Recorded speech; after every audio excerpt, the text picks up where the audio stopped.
Psalm 119, 1 through 40. Devotional focus verse.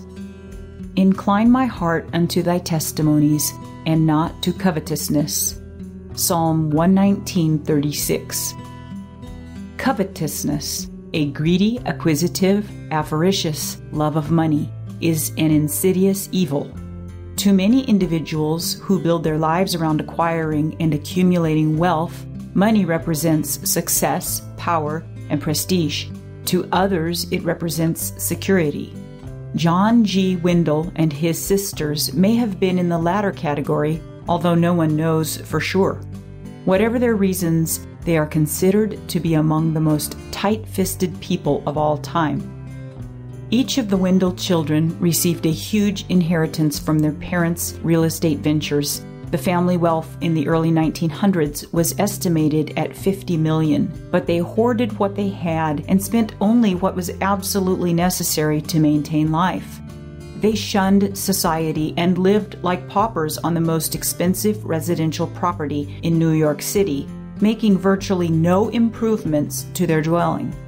Spouses could have meant a dispersal of the family fortune, so John and 5 of his 6 sisters remained single. They never took a streetcar or rode in a taxi. They walked to business appointments where, surrounded by the 20 or more safety deposit boxes containing deeds to their properties, they discussed financial matters with the executive who handled their affairs. As the years passed and the siblings died one by one, each left their portion to the survivors in the family. When the last sister died in 1931, her estate was valued at more than $100 million. Her only dress was one that she had made herself, and she had worn it for 25 years. The author of our key verse recognized the danger of covetousness. He prayed that God would incline his heart toward God's law rather than toward material gain. He regarded the love of money as a lure which could potentially entice his heart away from God. To emphasize the request made in our key verse, he followed it by entreating, "Turn away mine eyes from beholding vanity, or worthless things, and quicken thou me in thy way." Psalm 119:37. He clearly knew that obedience and love for God's law are more valuable than the wealth of this world. The covetousness alluded to in our focus verse is no less apparel in our day than it was 3,000 years ago. The desire to acquire wealth is subtle and its danger often unrecognized. Money can easily become more than just a benign medium of exchange. It can become a god that bids us worship it. And covetousness can encompass far more than just monetary wealth. It can be an inordinate desire for another person's possessions, property, or even another person's spouse. Let us purpose to make spiritual values paramount in our lives and be sure we do not open the door to covetousness. Background information. Psalm 119, stanzas 1 through 5. The author of Psalm 119 is unknown. Many of the stanzas have a Davidic tone, and some references in the psalm could be associated with events in David's life.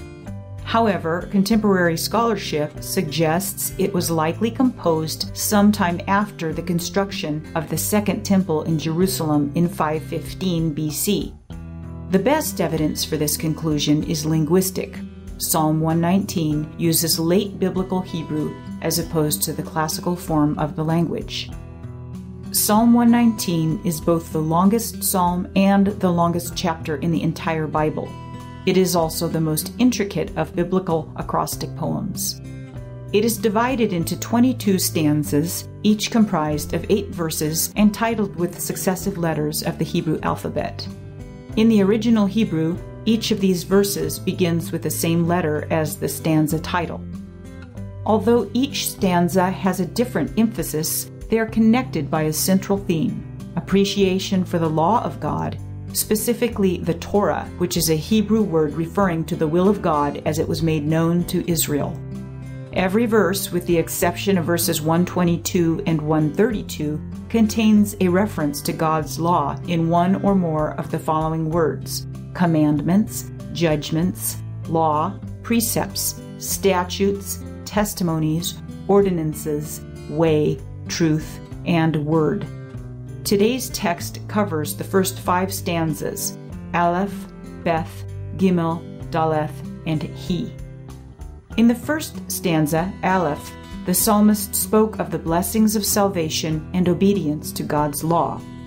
Beth focuses on how being obedient to God's word can help maintain salvation.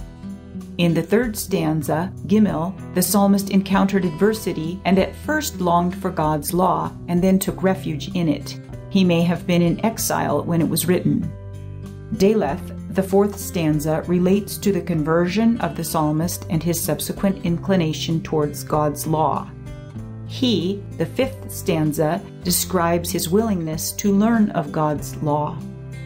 Conclusion. The psalmist asked God to help him withstand the lure of prosperity and instead to value God's law. That is still a good prayer for us to pray. Psalm 119.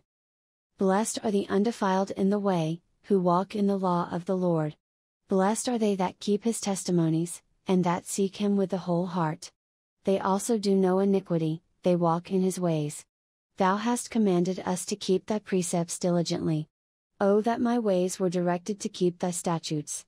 Then shall I not be ashamed, when I have respect unto all thy commandments. I will praise thee with uprightness of heart, when I shall have learned thy righteous judgments. I will keep thy statutes, O forsake me not utterly. Wherewithal shall a young man cleanse his way? By taking heed thereto according to thy word. With my whole heart have I sought thee, O let me not wander from thy commandments. Thy word have I hid in mine heart, that I might not sin against thee. Blessed art thou, O Lord, teach me thy statutes. With my lips have I declared all the judgments of thy mouth. I have rejoiced in the way of thy testimonies, as much as in all riches. I will meditate in thy precepts, and have respect unto thy ways. I will delight myself in thy statutes, I will not forget thy word. Deal bountifully with thy servant, that I may live, and keep thy word. Open thou mine eyes, that I may behold wondrous things out of thy law. I am a stranger in the earth, hide not thy commandments from me. My soul breaketh for the longing that it hath unto thy judgments at all times. Thou hast rebuked the proud that are cursed, which do err from thy commandments. Remove from me reproach and contempt, for I have kept thy testimonies. Princes also did sit and speak against me, but thy servant did meditate in thy statutes. Thy testimonies also are my delight and my counselors. My soul cleaveth unto the dust, quicken thou me according to thy word. I have declared my ways, and thou heardest me, teach me thy statutes. Make me to understand the way of thy precepts, so shall I talk of thy wondrous works. My soul melteth for heaviness, strengthen thou me according unto thy word. Remove from me the way of lying, and grant me thy law graciously. I have chosen the way of truth, thy judgments have I laid before me. I have stuck unto thy testimonies, O Lord, put me not to shame. I will run the way of thy commandments, when thou shalt enlarge my heart. Teach me, O Lord, the way of thy statutes, and I shall keep it unto the end. Give me understanding, and I shall keep thy law, yea, I shall observe it with my whole heart. Make me to go in the path of thy commandments, for therein do I delight. Incline my heart unto thy testimonies, and not to covetousness. Turn away mine eyes from beholding vanity, and quicken thou me in thy way.